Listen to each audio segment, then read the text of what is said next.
A 16-year-old was kidnapped from a school by daredevil terrorists. 2 years on, while waiting in vain to be rescued by her government, she is forcefully converted to a religion that contradicts her faith and married off to the sect commander and has bound the heir to a terrorist movement. This is not a scene from a horror movie. This is not a dream from intense fever. This is the reality of Leah Sharibu, a young schoolgirl whose government has failed over and over. On the 21st of March 2018, the federal government of Nigeria announced that Boko Haram terrorists had returned 106 of the kidnapped children who were kidnapped on the 19th of February 2018. The nation was in shock when it realized that 5 others had not survived the ordeal, and Leah Sharibu was held back because she refused to denounce her faith. This was happening in a country that has another set of schoolgirls from Chibok in Boko Haram captivity. #Bring Back Our Girls became loud on the lips of every Nigerian and international community, but this did nothing to change the fate of Leah and others.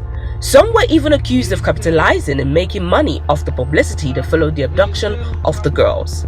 The Nigerian government, through its Minister of Information, Lai Mohammed, initially said the release of the other girls was unconditional until reports emerged days later that a huge sum had been paid as ransom.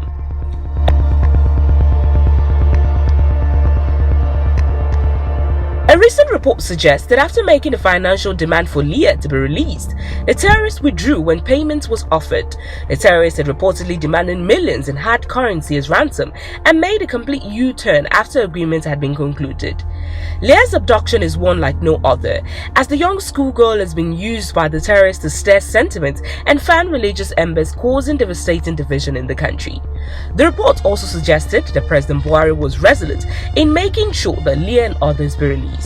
But under his watch, 1,400 Boko Haram members were released back into the society after a tag "repented" was attached to the terrorist title.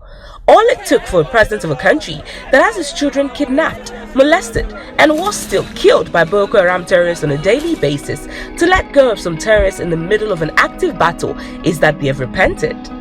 Why won't the leader of the terrorists, Abubakar Shekau, dare the commander-in-chief of Nigeria's armed forces? Why won't Shekau leave the negotiating table about Leah, taking her on as a slave for life, and give the Nigerian government conditions upon which it will release the remaining Chibok girls? Why won't the terrorists continue its obvious dominance over the government in a publicly disgraceful manner by releasing video and audio messages? How has the Nigerian government known that Boko Haram has been located in the Sambisa forest for over a decade, and the terrorists have almost cut off Borno state from the rest of Nigeria by attacking its only accessible route daily? 19th February 2020 makes it exactly 730 days, 2 years Leah Sharibu has been in Boko Haram custody with other schoolgirls there for over 5 years. For how long will they continue to live in fear and depression that they've been abandoned and forgotten by their government? For how long will the parents of these abducted girls die and slip into depression forever, waiting on the government? For how long will Leah's father continue to believe that the federal government knows where his daughter is but is refusing to bring her home? For how long will we watch our children get kidnapped and indoctrinated to turn against us? For how long will this continue before it becomes the turn of you or your loved ones? If we follow in your steps, where you allowed your cries turn to shouts, then to echoes and to whispers, which have now become deafening silence.